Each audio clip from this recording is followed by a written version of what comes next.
Assalamualaikum warahmatullahi wabarakatuh. Perkenalkan, nama saya Fadila Aulia Aziz dengan NIM 070106200007. Di sini saya akan mempresentasikan hasil kerja dari saya mengenai proposal skripsi. Proposal skripsi ini adalah tugas akhir dari mata kuliah praktikum seminar proposal.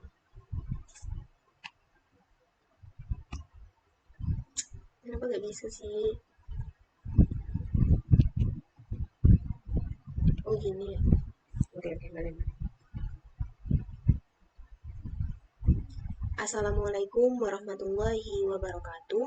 Perkenalkan, nama saya Fadila Aulia Aziz dengan NIM 070106200007. Di sini saya akan mempresentasikan hasil kerja dari saya mengenai proposal skripsi. Nah, Assalamualaikum warahmatullahi wabarakatuh. Perkenalkan, nama saya Fadila Aulia Aziz dengan NIM 070106200007. Di sini saya akan mempresentasikan hasil kerja dari saya, yaitu mengenai proposal skripsi sebagai tugas akhir dari mata kuliah praktikum seminar proposal. Nah, di sini judul dari skripsi saya yaitu Metode Self-Healing Imam Al-Ghazali sebagai Proses Penyembuhan Inner Child. Studi Pemikiran Imam Al-Ghazali dalam kitab Minhajul Abidin. Selanjutnya yaitu daftar isi. Yang pertama ada latar belakang, kemudian rumusan masalah, tujuan penelitian, manfaat penelitian, penelitian terdahulu, metodologi penelitian, sistematika pembahasan, dan juga daftar pustaka. Yang selanjutnya yaitu masalah. Nah, masalah ini yang akan menjadi latar belakang dari penelitian ini. Jadi masalah yang pertama itu adalah pengalaman hidup yang tidak menyenangkan saat masa kecil akan melukai inner child seseorang, sehingga dapat berpengaruh pada masa dewasa. Nah, seperti yang kita tahu sebenarnya, kehidupan manusia itu memang tidak akan pernah lepas dari adanya peristiwa. Nah, peristiwa tersebut itu juga mampu menimbulkan makna atau kesan bagi setiap orang yang mengalaminya. Nah, peristiwa hidup yang menyenangkan yang dialami oleh setiap orang atau setiap individu pada masa kecilnya dengan keluarganya, kemudian dengan lingkungannya, ataupun dengan orang-orang sekitarnya, siapapun itu, maka itu juga akan mampu memberikan efek yang positif terhadap psikisnya. Tetapi, ketika seseorang itu mengalami pengalaman hidup yang tidak menyenangkan atau peristiwa yang tidak menyenangkan pada masa kecilnya, maka hal tersebut itu juga akan memberikan dampak negatif terhadap psikisnya, bahkan hingga bisa terbawa atau berpengaruh pada masa dewasa. Nah, hal ini itu menyangkut inner child yang ada pada diri di setiap individu, gitu.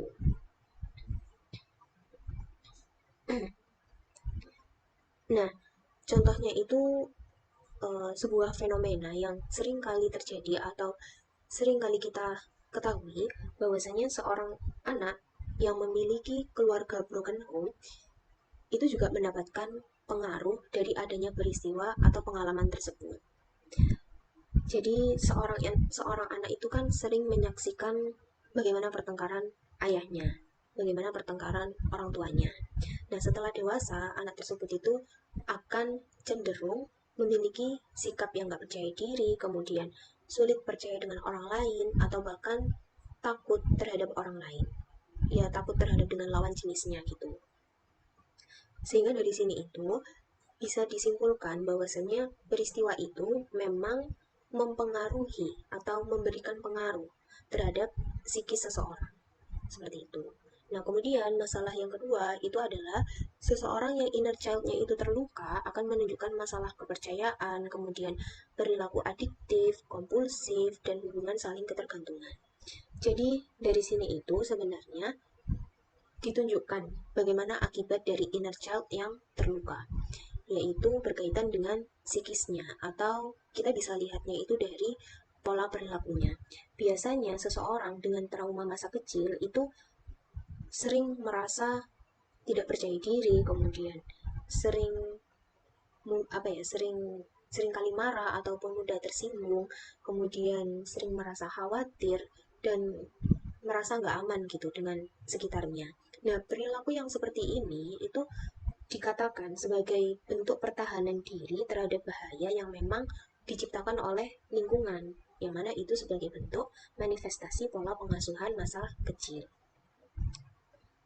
Nah, dari sini itu dapat dikatakan sebenarnya inner child ini tuh memang masalah kesehatan mental yang perlu diperhatikan khusus dan memang perlu ditangani, karena kalau nggak ditangani atau nggak diatasi dengan baik itu akan berdampak pada masa dewasanya gitu. Nah, salah satu metode yang dapat diterapkan dalam hal ini itu adalah metode self-healing atau metode penyembuhan diri. Nah, salah satu tokoh cendekiawan yang memiliki metode self-healing itu adalah Imam Al-Ghazali.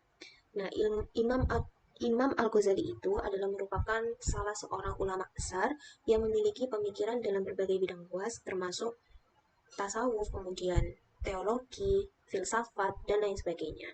Nah, selain itu, Imam Al-Ghazali itu juga memiliki keilmuan. Keilmuannya itu tadi ya kan tasawuf. Nah, beliau itu juga memiliki bentuk karya tasawuf yang berjudul Minhajul Abidin. Nah, di sini Imam Al-Ghazali itu mengupas tuntas bagaimana tahapan untuk mampu mendapatkan kesempurnaan lewat jalan ibadah seperti itu. Nah, dari sini eh, dapat disimpulkan bahwasanya alasan saya mengambil judul tersebut yang berkaitan dengan metode self healing dari Imam Al-Ghazali dan dihubungkan dengan proses penyembuhan inner child itu adalah dari adanya kedua masalah tersebut. Sehingga dari sini itu bisa kita hubungkan dan juga bisa kita analisis ke depannya. Begitu. Kemudian yang selanjutnya itu adalah rumusan masalah. Jadi rumusan masalah di sini itu terbagi menjadi dua. Yang pertama, bagaimana metode self-healing Imam Al-Ghazali dalam kitab Minhajul Abidin.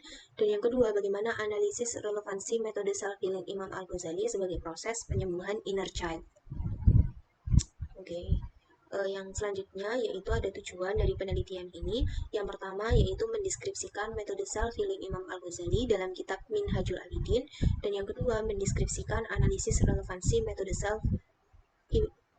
self-healing Imam Al-Ghazali sebagai proses penyembuhan inner child. Kemudian ada manfaatnya. Kalau manfaatnya ini terbagi menjadi dua, ada yang secara teoritis, ada yang secara praktis. Nah, kalau yang secara teoritis itu penelitian ini diharapkan mampu menjadi referensi, kemudian menjadi perbandingan dan juga masukan lebih lanjut khususnya bagi mahasiswa tasawuf dan psikoterapi terkait metode self-healing Imam Al-Ghazali dalam kitab Minhajul Abidin. Sedangkan secara praktisnya penelitian ini itu diharapkan mampu memberikan solusi alternatif dalam mengatasi persoalan hidup manusia, khususnya dalam permasalahan inner child melalui metode self-healing Imam Al-Ghazali dalam kitab Minhajul Abidin. Nah, yang selanjutnya yaitu adalah penelitian terdahulu. Jadi yang pertama ada sebuah penelitian skripsi yang berjudul Konsep Menyembuhkan Luka Batin Akibat Salah Pengasuhan Inner Child dalam kajian tafsir tematik. Penelitian ini itu termasuk dalam penelitian skripsi karya Muhammad Al-Hafiz dari UIN Sunan Gunung Jati Bandung pada tahun 2013. Nah, hasil dari penelitian ini itu menyebutkan adanya proses penyembuhan inner child itu dapat dilakukan dengan dua pendekatan, yaitu dari sisi psikologi dan juga dari sisi agama. Kemudian hal itu juga disertai dengan langkah yang preventif dan kuratif agar metode penyembuhan itu dapat dirasakan. Kemudian yang kedua yaitu konsep taubat dalam kitab Minhajul Abidin karya Imam Al-Ghazali dan relevansinya dengan materi Akidah Akhlak kelas 10 Madrasah Aliyah. Nah, dari sini ini adalah termasuk penelitian skripsi karya karya Badrul Fuadi YIN Ponorogo tahun 2018. Nah, hasil dari penelitian ini itu menunjukkan tobat menurut Al-Ghazali itu adalah dimaknai sebagai bentuk penyesalan seorang hamba yang telah berbuat dosa dan meninggalkan dosa tersebut dengan mengagungkan Allah. Selanjutnya, relevansi dengan kelas 10 Madrasah Aliyah yaitu persamaannya terkait konsep tobat dari pengertiannya, kemudian diwajibkannya tobat, kemudian syarat dari tobat. Tetapi ada beberapa konsep yang memang berbeda terkait dasar tobat, kemudian hikmah dan keutamaan tobat, dan juga doa tobat. Kemudian yang ketiga yaitu konsep syukur Syekh Imam Al-Ghazali dalam kitab Minhajul Abidin. Nah, ini termasuk penelitian skripsi juga, karya Dinar Stubaktiar dari YIN Kudus pada tahun 2020. Nah, hasil dari penelitian ini itu juga menemukan adanya pemahaman konsep syukur Imam Al-Ghazali.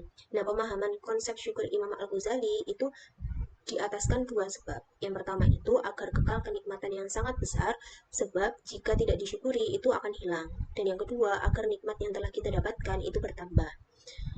Dan yang keempat, itu ada metode self-healing dalam kitab Minhajul Abidin Imam Al-Ghazali. Nah, penelitian ini termasuk dalam penelitian artikel jurnal karya Andrian Yulian Kristianto dalam jurnal Bimbingan dan Konseling volume 6 nomor 2 tahun 2021.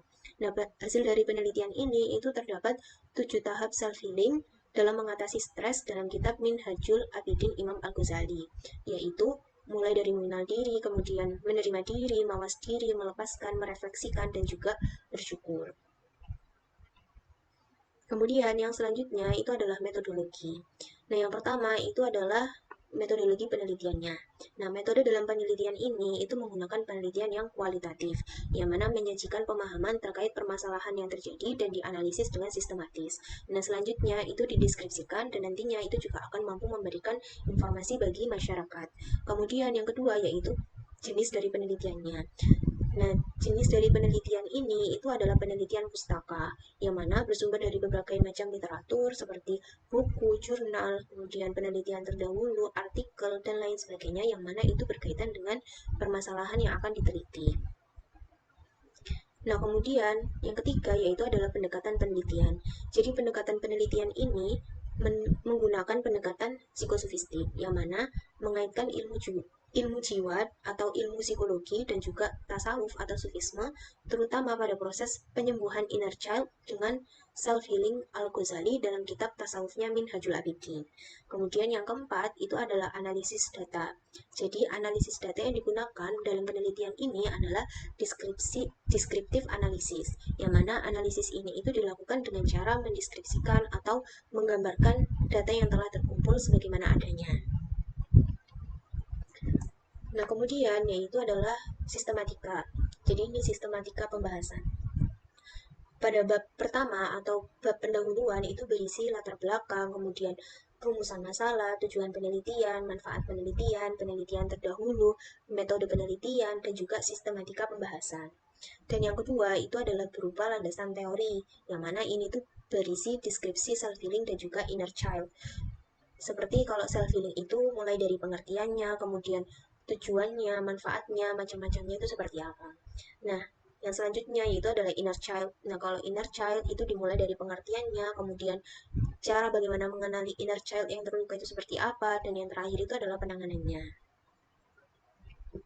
Kemudian yang ketiga yaitu berkaitan dengan biografi dan pemikiran. Nah, biografi dan pemikiran ini itu berisi biografi Imam Al-Ghazali dan metode self-healing Imam Al-Ghazali dalam kitab Minhajul Abidin. Kemudian pada bab keempat itu adalah analisis self-healing sebagai proses penyembuhan inner child, yang mana ini berisi analisis metode self-healing Imam Al-Ghazali dalam kitab Minhajul Abidin dan relevansi metode self-healing Imam Al-Ghazali dalam kitab Minhajul Abidin sebagai proses penyembuhan inner child. Dan yang terakhir yaitu adalah bab kelima, berisi tentang penutup, yang mana ada kesimpulan dan juga saran dari penelitian ini. Dan yang terakhir itu adalah daftar pustaka dari penelitian ini. Nah, ini ada beberapa dari daftar pustaka. Yang pertama itu adalah jurnal. Yang pertama itu adalah jurnal yang berjudul Pengaruh Efektivitas Terapi Self-Healing Menggunakan Energi Reiki Terhadap Kecemasan Menghadapi Ujian Skripsi. Kemudian yang kedua itu adalah jurnal Metode Self-Healing dalam kitab Minhajul Abidin Imam Al-Ghazali. Dan yang ketiga itu adalah jurnal Inner Child Memahami dan Mengatasi Luka Masa Kecil. Dan yang keempat itu adalah sebuah buku dengan judul Metode Penelitian Kepustakaan. Demikian presentasi yang dapat saya sampaikan terkait proposal skripsi. Sekian dari saya, semoga bermanfaat. Wassalamualaikum warahmatullahi wabarakatuh.